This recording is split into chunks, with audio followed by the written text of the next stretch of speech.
What's up? Okay, so for this video, I have out on these tables exactly what we brought to the last STEM event that we attended. Why? Because I wanted you guys to get to see and I'd be able to show you and talk about some things firsthand. What the students, what the attendees got to see, and then what they were getting tested on, what we actually wound up doing a little bit of an experiment or a test on. So welcome back to the channel. Hi, my name is Stacy. If you're new to the channel, this is the Desert Nature Alliance. And we're a nonprofit. We do all kinds of stuff. But one of the things we do a lot of is attend STEM events. If you're not familiar with what STEM is, that's science, technology, engineering, and math. We always say STEAM events because you can't do any of it without the art. So we're over a dozen events that we've been doing now, large events where you go to different colleges. They're usually junior colleges, or even the city will put on different events where lots of exhibitors come on out and you see hundreds, if not thousands of people. So at this point, we were ready to up our game a little bit and see if we could maybe learn a little bit more from what we were bringing, what everyone was getting from it. Now, sometimes you can really tell. People will tell you, oh, that's fantastic, I love it, or I thought this was amazing. Sometimes you can't tell at all. And so I usually joke that what we do is a little bit of advanced show and tell when you're at these events. You're not really sure. Sometimes people will just walk by, sometimes they touch. How do you know? Lately on the news or even on the videos, different channels, people are talking a lot about how students aren't learning, they're not reading, they're not writing, they're not doing math, all these things. That narrative, I think, seems to come and go and has been placed on different groups of us throughout the years. I'm Gen X, and I'm pretty sure they said some pretty horrible things about us, you know. I'm sure of it. All I can picture are those commercials where they have, this is your brain on drugs. So I'm pretty sure they were worried about us too. So knowing that I was just a C student, I am not a teacher. I'm not sure what the struggles the teachers in the classrooms are up against per se. Teachers that I know, one that I live with works online. Okay, so he's not in the classroom as much anymore. Is it worse? Is it harder? Are they doing better? I don't know, and I'm not going to answer that for you. But what I can tell you is that over 800 students showed up for this event, and a nice chunk of them came and voluntarily decided to be part of this experiment with us. What kind of experiment? Well, we asked them about their short-term memory. They would be willing to test their short-term memory on some pretty advanced stuff, if you will. The ages were from 4th grade to 8th grade is what we were told, but we actually saw some kids a little bit older. 4th grade on up to maybe 11th grade. How old were you in 4th grade? Do you even remember? Can you do the math? If you're in kindergarten, 6, 1st grade, 7th, 2nd grade, 8th, 3rd grade, 9, you're about 10 years old, maybe 10, 11 years old, coming to a big event like this. There was over 12, I think, at least exhibitors listed on a junior college. All kinds of amazing the kids were going to get to see. They're out in different settings.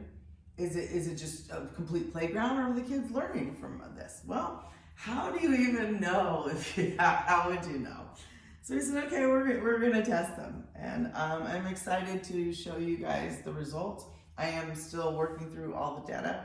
I know in today's day and age, 2025, almost 2026, everyone's expecting me to just take some sheet and stick it in a computer and out pops the data.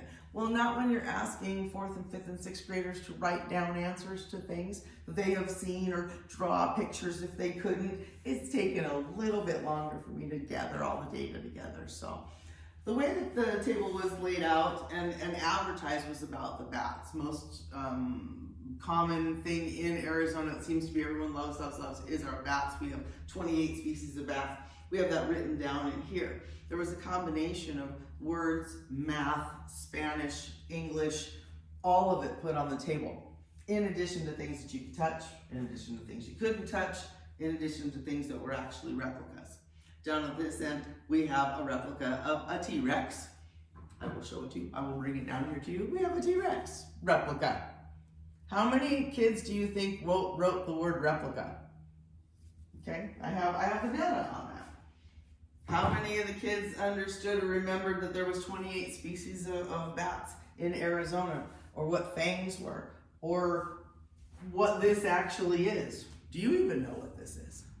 Now, I'd love to say that we had tons of adults that were also testing or willing to be tested, but not so much.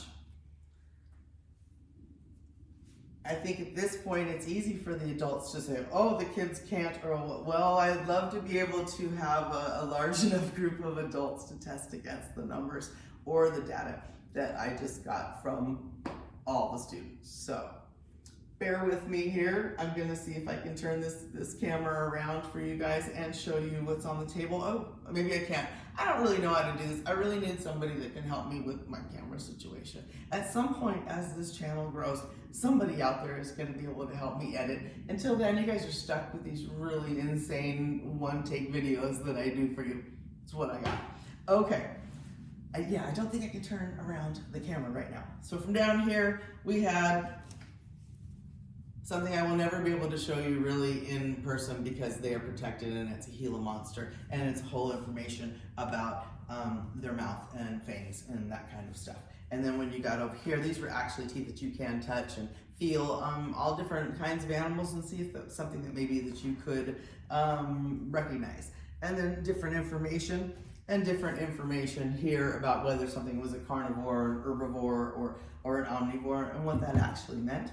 More teeth that you could touch. There was actually human teeth. We have human teeth here. We have human teeth. And then a little Spanish. Do you know your Spanish?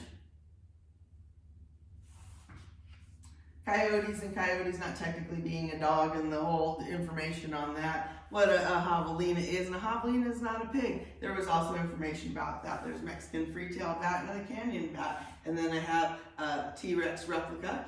And it's about 300 times larger than the tooth of a canyon bat, and just information that was amazingly cool.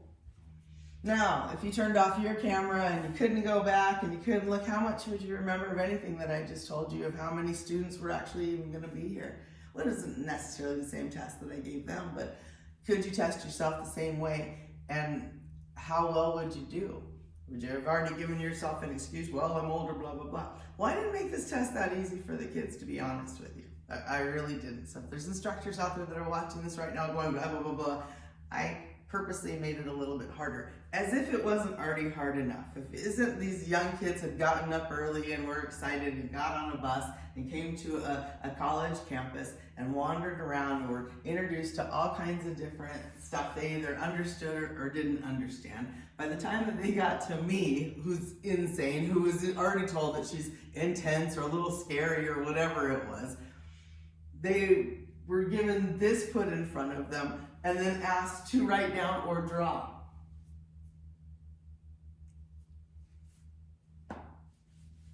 I'm so excited to show you guys what actually I was given. Did any of them write horrible things or write foul words, or were they wildly off topic? Do I have any that I had to ask to leave the classroom or simply just couldn't handle? All the numbers. We're going to be putting them all on the website and getting ready to turn this camera off. It is too cold out here, and I will flip it back on inside, and I will go over the numbers with you and talk about the data a little bit. Ready?